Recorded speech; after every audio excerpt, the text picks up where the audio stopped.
Guys, unbox this viral mystery dumpling with me. I got this from Seminyak Bali for a couple dollars. Look at the packaging. It looks so legit. And will I find the viral gold glitter one? Okay, guys. So now I'm just going to take off the packaging carefully. And let's open it. 3, 2, 1.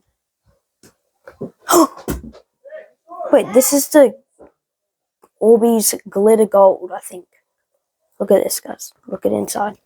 Hey, smell. Well, guys, what do you guys think? Go to Seminyak Bali and go to this random shoe store at a market and see what you could possibly find. There was literally 6 left in stock. I do have just more to review today. We'll be uploading a new video later. Like and subscribe for more.